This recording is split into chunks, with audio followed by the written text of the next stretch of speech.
Every Friday, the elderly woman silently placed a box of cookies on the post office steps. Nobody asked why. Nobody thanked her. The clerk barely nodded acknowledgement anymore. For 8 years she continued without fail, through rain, snow, and personal pain. One autumn morning the ground trembled. A Black Hawk helicopter descended into her backyard. A soldier stepped out, holding a faded silver card, tears streaming down his weathered face. Who could make an elite military unit land just to repay a debt of gratitude? Welcome to QH. Let's uncover what really happened. Mabel Jennings's hands weren't as steady as they once were, but at 71 she could still roll cookie dough with the precision that had made her famous in Oak Ridge, Iowa. Her small kitchen filled with the aroma of vanilla and cinnamon, as the morning sun filtered through faded gingham curtains she'd sewn decades ago. Widowed for 15 years after cancer claimed her husband James, Mabel lived alone in the modest two-bedroom house where they had raised their only son Ryan. The walls still held his photographs, from gap-toothed elementary school portraits to his proud stance in marine dress blues. Ryan had followed his father's military path, serving with distinction until 2007 when an IED in Afghanistan took his life at 23. After 40 years teaching second grade at Oak Ridge Elementary, Mabel had retired to a quiet life. Her pension covered her modest needs, allowing her to donate regularly to the local church and volunteer at Sunny Pines Retirement Home every Wednesday. But it was her baking that truly defined her in the community. Her pies had won the county fair blue ribbon 11 years running, and her Christmas cookies were legendary. On a chilly evening in 2015, Mabel sat alone watching the nightly news. A report showed soldiers deployed in Syria, young men and women in dusty uniforms, squinting into the desert sun. One soldier, barely older than Ryan had been, smiled shyly at the camera and mentioned missing his mom's chocolate chip cookies. Mabel found herself weeping, her tea growing cold beside her. The young man's expression, that mixture of bravery and homesickness, had mirrored Ryan's in his last video call home. The next morning she woke with purpose. By noon she had baked 24 chocolate chip cookies and a dozen snickerdoodles, carefully packaging them in a tin lined with wax paper. She penned a simple note, for someone far from home, stay safe. Mabel C. At the post office, she asked for the address of the nearest military base. The clerk seemed surprised but provided the information for Fort Dixon, 40 miles away. Mabel paid for shipping without hesitation. Her teacher's pension stretched a little thinner that month. No acknowledgement came, no thank you note. But the following Friday, Mabel returned with another tin of cookies and another handwritten note. Week after week she continued her ritual. One tin became two, then three, as she imagined different soldiers receiving them. She never mentioned her son directly, but on each box she wrote, for those serving silently, from a mother who once waited for her son. Not everyone understood her dedication. Martha Linden, her neighbor of 20 years, shook her head one afternoon as Mabel loaded cookies into her old Buick. You really think they eat all those cookies you send? Martha asked, arms crossed over her garden fence. You're just wasting flour and sugar, Mabel. At the post office, Debbie Henderson, who had once been Mabel's student, now processed her packages with a pitying smile. Nobody's thanked you yet, have they, Mrs. Jennings? People these days don't appreciate things like they used to. Mabel simply smiled. That's not why I do it, Debbie. As months stretched into years, Mabel's Friday routine became as regular as church bells. She never missed a week, not during the blizzard of 2017 when she had to dig her car out of 3 feet of snow, not during her bout with pneumonia in 2019 when she baked sitting on a kitchen stool, and not even in 2020 when the world shut down and the post office limited its hours. 8 years, 416 Fridays, 416 unreturned gestures of love sent to strangers who wore the same uniform her son had died in. The kind ones often pay the highest price, Mabel told her cat Sergeant, as she tied another ribbon around a cookie tin. But sometimes, it's the only road they know how to travel. Stay with us to discover what happens next to Mabel. In her 8th year of sending cookies, Mabel's arthritis flared badly one Thursday night. Her fingers, swollen and painful, made writing her usual note difficult. The pen slipped, leaving an ink smudge across the card. Too tired to start over, she added a postscript. My son loved these before he fell in Afghanistan. That particular box traveled farther than most. Through a series of military mail transfers, it reached Forward Operating Base Horizon in northern Iraq, where Captain Andrew Mercer was serving his 3rd deployment. The captain had been having one of the worst days of his military career. A mission had gone sideways, not catastrophically but enough to leave him questioning his leadership. When the mail arrived, he almost ignored the battered cookie tin mixed in with official correspondence. Something, perhaps the handwriting that reminded him of his grandmother's, made him open it first. The cookies inside were slightly crumbled from their long journey, but still edible. It was the smudged note that stopped him cold. My son loved these before he fell in Afghanistan. Mercer set the tin down, his hands suddenly unsteady. 8 years earlier, as a freshly commissioned lieutenant, he had served in Afghanistan with the 2nd Battalion 8th Marines, the same unit referenced in the return address label on the box. With trembling fingers, he searched through his phone until he found an old unit photo. There, third from the left in the back row, stood Lance Corporal Ryan Jennings. The memory crashed over him. The patrol, the explosion, the frantic medevac that came too late. Ryan had saved 2 other Marines that day by spotting the IED first and shouting a warning. His last words, delirious with pain as they waited for the helicopter, had been about his mother's cookies and how he'd promised to bring some for the whole unit when he got home. Captain Mercer sat alone in his quarters that night, the tin open beside him, wondering how many of Mabel Jennings's cookies he had unknowingly eaten over the years, wondering if she knew that her son had died a hero, wondering if anyone had told her that his sacrifice had saved other mothers from receiving the same devastating news she had. Back in Oak Ridge, Mabel's quiet dedication was becoming the subject of unwelcome attention. A local blog post, titled "Iowa Woman Self-Appoints as Soldier's Mom," suggested she was seeking publicity. The writer, who hadn't bothered to interview Mabel, characterized her efforts as emotional performative patriotism, designed to garner media attention. The post circulated among certain groups in town. Mabel first noticed the change when Hammer's Hardware, where she'd bought baking supplies for decades, suddenly claimed to be out of the vanilla extract she requested.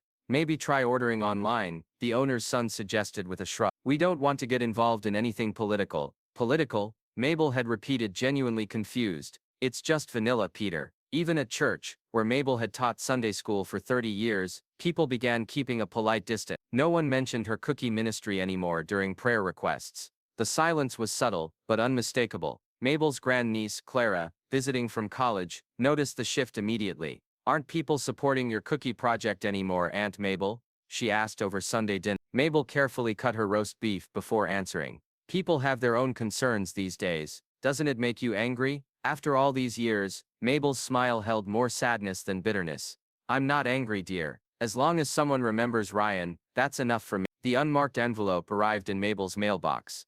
Inside was a brief handwritten letter. "Mrs. Jennings, I served alongside your son in Afghanistan. Your cookie saved my life last week when I was contemplating the darkest choice a soldier can make. Knowing someone still cares enough to bake for strangers gave me the courage to seek help. Please don't stop what you're doing." Tucked inside the letter was something Mabel recognized immediately, a worn Marine Corps emblem that had once belonged to Ryan's uniform. She had thought it lost with his personal effects. Mabel pressed the emblem to her heart and wept, telling no one about the letter. She simply added the emblem to Ryan's memory box and continued baking. As winter approached, the local blog post resurfaced, this time accompanied by a video someone had surreptitiously recorded at the post office. In it, Mabel could be seen carefully arranging her packages, while a male voice off camera called out, "Hey old lady, when are you going to realize nobody cares about your cookies anymore?" Mabel's face in the video remained composed, though her hands trembled visibly as she completed her task. The video went viral locally, drawing cruel comments and mockery from people who knew nothing of Ryan, nothing of Mabel's quiet grief, nothing of the letter tucked in her Bible that proved at least one soldier had been saved by her consistency. Every Friday, despite it all, Mabel Jennings continued her ritual, mixing, baking, packaging, delivering. The calendar pages turned, the seasons changed, but her resolve remained unshaken. Her doctor had cautioned her about overexertion. "Miss Jennings, at your age, with your arthritis, this weekly baking marathon is taking a toll on your health." Mabel had simply smiled. "Some pains are worth bearing, doctor." Each batch of cookies carried something invisible. Memories of Ryan's childhood, when they'd baked together on rainy afternoons. His teenage years, when he'd sneak cookie dough from the bowl. His last leave before deployment, when he'd helped her perfect a new recipe for snickerdoodles. Each carefully tied ribbon carried a mother's unending love that refused to acknowledge death as its conclusion. "As long as there are soldiers away from home," she told Sergeant the cat as she tied another ribbon, "there should be someone who remembers they matter. If you still believe in the power of small acts of kindness, type HOPE in the comment. Tell us about a time when a small gesture made a huge difference in your life, or someone else's." On a particularly cold Friday in November, Mabel woke with her joints screaming in protest. The arthritis that had been her companion for years had worsened, and the weather forecast predicted snow by afternoon. Still, she eased herself out of bed at her usual 5 a.m., determined to maintain her schedule. By mid-morning she had finished baking, but found herself struggling to carry the cookie tins to her car. The first box slipped from her grasp, crashing onto the kitchen floor. Cookies scattered across the linoleum like casualties. Mabel sank into a kitchen chair, momentarily defeated. For the first time in 8 years, she considered skipping a week. Clara, staying with her great-aunt during college break, found Mabel sitting amid the fallen cookies, silently weeping. "Aunt Mabel, maybe it's time to stop," she suggested gently, kneeling beside her. "You've done enough. No one would blame you." Mabel wiped her eyes with a flour-dusted hand. "Once a week," she said, her voice stronger than her body appeared. "It gives me a reason to get up early." Those simple words broke Clara's heart. She helped Mabel clean up the mess, and insisted on driving her to the post office. Throughout town, attitudes toward Mabel had hardened. Some viewed her as a stubborn old woman clinging to an unhealthy obsession. Others saw her as seeking attention. Few understood the depth of her commitment or the private grief that fueled it. The following Thursday, Mabel prepared her cookies as usual, though she needed Clara's help to package them. That night, she slept poorly, her dreams filled with Ryan's laughter and the distant sound of helicopter rotors. Friday dawn, clear and cold. Mabel was sipping her morning tea when the first vibrations shook her china cabinet. The sound grew from a distant thrum to an unmistakable rhythmic beating that rattled her windows. "Aunt Mabel," Clara called from upstairs. "Something's happening outside." Mabel made her way to the back porch, just as an enormous Black Hawk helicopter descended into her modest backyard, powerful rotors bending her old apple tree and sending fallen leaves swirling into miniature tornadoes. Neighbors emerged from surrounding homes, some still in bathrobes, all wearing expressions of disbelief. Mrs. Linden stood with her mouth agape at the garden fence. Down the street, someone was already live streaming the unprecedented event. As the rotors slowed, 6 uniformed soldiers disembarked in perfect formation. They wore formal dress uniforms, with medals glinting in the morning sun. The lead officer, a captain with the name Mercer on his uniform, carried a wooden plaque. Mabel stood frozen on her back steps as Captain Mercer approached and rendered a crisp salute. "Mrs. Mabel Jennings?" he asked, though he clearly knew who she was. Mabel nodded, one hand clutching her cardigan closed against the helicopter-generated wind. "I'm Captain Andrew Mercer. I was the last surviving member of your son's squad in Afghanistan." The words hit Mabel like physical blows. After 15 years of silence about Ryan's service, 15 years of official letters, informal condolences, but no personal connections to his final days, here stood someone who had known her son in those last moments. Captain Mercer continued, his voice carrying to the growing crowd of onlookers. "Mrs. Jennings, 8 years ago, you began sending cookies to deployed troops. What you couldn't have known is that your cookies found their way to members of your son's former unit multiple times." He paused, visibly emotional. "Last year I received a package with a smudged note mentioning your son. That's when I realized who you were and what you've been doing all these years." Mabel's legs weakened. Clara rushed to support her as Captain Mercer revealed the full truth. "Before your son died, he spoke of you. He told us how you baked cookies for his entire Little League team after every game, win or lose. He promised that when he came home, he'd bring your cookies for everyone." The captain's voice broke slightly. "Mrs. Jennings, without even knowing it, you fulfilled your son's final promise." A collective gasp rose from the neighbors gathering at Mabel's yard boundaries. Even Martha Linden pressed a hand to her mouth, tears streaming down her face. "The last package we received arrived exactly on the anniversary of an operation in Kandahar, where 3 of our men were saved because of intelligence your son had provided. We were holding a memorial service when your cookies arrived. It felt like Ryan was there with us." Captain Mercer gestured and the other soldiers stepped forward, each holding something: a folded flag, a shadow box containing medals, photographs of smiling soldiers holding cookie tins. "Mrs. Jennings, over 8 years, your cookies reached military personnel in 7 countries. They were shared among units who never knew your name, but felt your care. They arrived during the darkest moments, holidays away from family, after failed missions, during sandstorms and firefights." He presented the wooden plaque, elegantly engraved, "Mabel Jennings, Mother of Honor, for unwavering support of American troops." This isn't an official military designation. It's something great. It's a title given to you by over 3,000 service members who have been touched by your kindness. From inside the helicopter, another soldier emerged, carrying a large leather-bound book. As he approached, Captain Mercer explained, "This contains messages from everyone we could find who received your cookies. Some wrote pages, some just signed their names. All wanted you to know that someone noticed, someone remembered." The book contained hundreds of entries, photographs of soldiers eating Mabel's cookies in dusty outposts, handwritten notes of gratitude, stories of how a simple cookie had brought a moment of home to hellish circumstances. A reporter who had arrived with the growing crowd called out, "Miss Jennings, how does it feel to be recognized like this?" Mabel, still supported by Clara, considered the question carefully before answering. I never wanted recognition, she said, her voice soft but clear. I only did what any mother would do. I kept a promise my son couldn't keep himself. Captain Mercer nodded. That's why we're here, ma'am.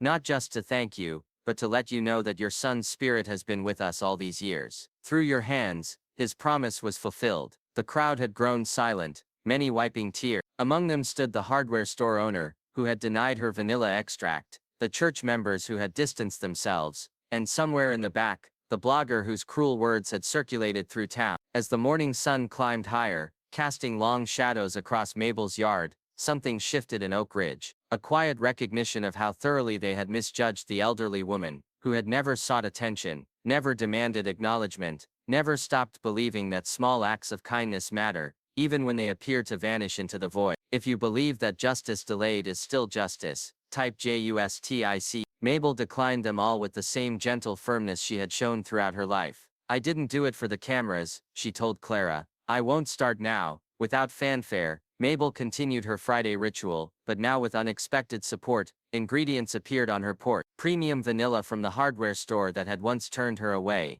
butter and eggs from Martha Linden's chickens, specialty chocolate from as far away as Belgium sent by a soldier's grateful parents. The town's industrial kitchen at the high school was offered for larger baking sessions. Mabel accepted these gestures with grace, but insisted on maintaining the personal touch. Each cookie needs to be made with care, she explained. That's what makes them more than just food. Behind the local church where Mabel had worshipped for decades, a small memorial garden was established. At its center stood a bronze plaque, the Jennings Cookie Ministry, because love travels farther than we know. In Mabel's kitchen, time-worn symbols took on deeper meaning. The old tin box labeled Ryan Forever 23, that had once held photographs now contained dozens of military patches, coins and small tokens sent by grateful service members. Beside her flower canister stood a folded American flag, not Ryan's, which remained in her living room, but one that had flown over a base in Iraq, where her cookies had once brought comfort. Oak Ridge Elementary School, where Mabel had taught for 4 decades,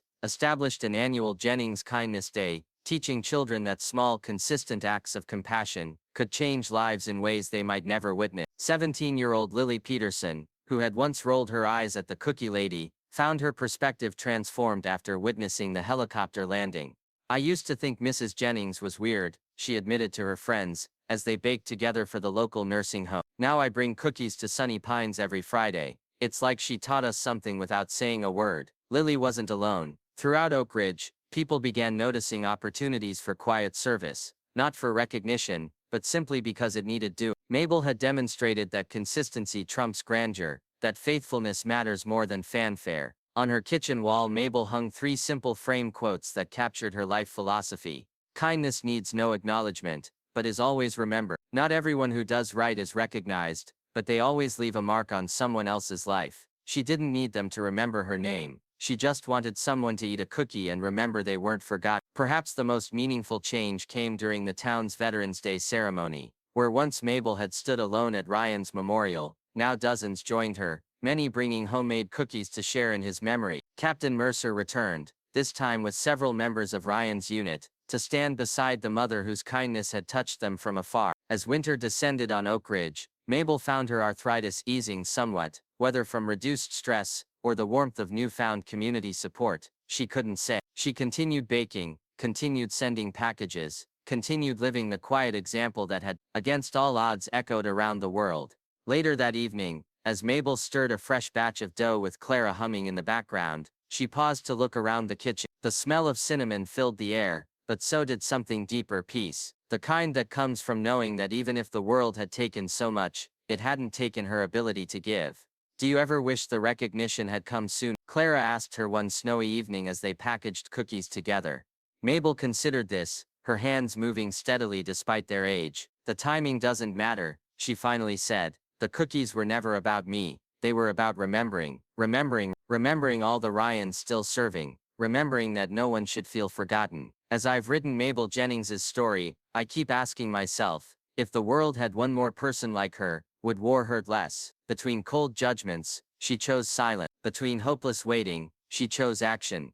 How many of us have done the right thing without ever being thanked? I've thought about Mabel's story for days now, about how modern society often rewards the loudest voices, the most dramatic gestures, the viral moments, while overlooking the quiet consistency that truly changes lives. Mabel never sought recognition. She sought connection to her son's memory, to the young men and women who lived the life he had lost, to a purpose greater than her grief. There's something profound in her 8 years of silence, something we rarely see celebrated in a world of instant gratification. Mabel Jennings reminds us that genuine kindness isn't a performance. It isn't hashtagged or photographed. It simply continues day after day, regardless of recognition. I wonder how many Mabel live among us, people whose quiet contributions go unnoticed, until some dramatic revelation forces us to see what was always there. The retired teacher who tutors struggling students for free, the neighbor who shovels everyone's sidewalk before dawn, the anonymous donor who keeps the community shelter running, the hospice volunteer who sits with the dying when no family remains. I read every comment you share,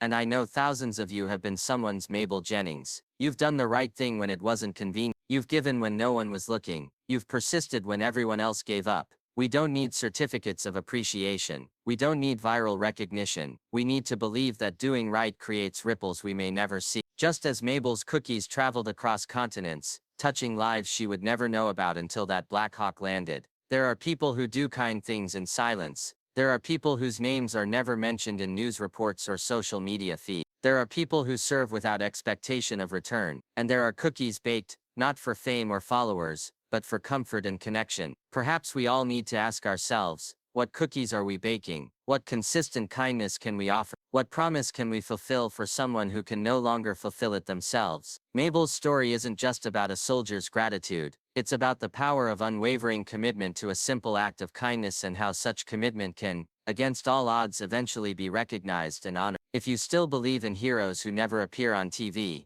help us tell their stories. Subscribe to QH Incredible Stories, where acts of kindness are never forgotten. Type remember if you've ever known someone like Mabel, or if you've ever been that person yourself, continuing a kind act when no one seemed to notice or care. We told their story, you gave it meaning. Thank you.